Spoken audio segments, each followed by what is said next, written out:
প্রথমে চিকেনটা আধ ঘন্টার জন্য ম্যারিনেট করে রেখে দিতে হবে আদা, রসুন এবং সোয়া সস অ্যান্ড ভিনিগার দিয়ে। তারপরে তার মধ্যে দুটো ডিম ফাটিয়ে কর্নফ্লাওয়ার দিয়ে ভালোভাবে ডিপ ফ্রাই করে ভেজে নিতে হবে। দিয়ে কিছুটা তেল দিয়ে তার মধ্যে রসুন অ্যান্ড ক্যাপসিকাম, পেঁয়াজ দিয়ে ভালোভাবে ভেজে নেওয়ার পরে তার মধ্যে কিছুটা সোয়া সস অ্যান্ড সস দিয়ে ভালোভাবে কষিয়ে নিতে হবে। দিয়ে কষানোর পরে কিছুটা জলের মধ্যে কর্নফ্লাওয়ার দিয়ে ভালো করে গুলে নিয়ে তার মধ্যে দিয়ে দিতে হবে।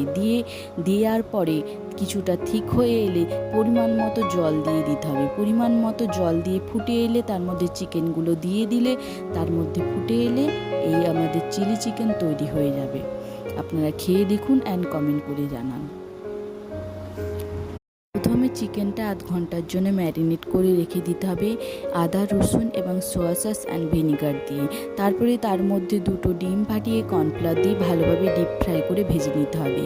দিয়ে কিছুটা তেল দিয়ে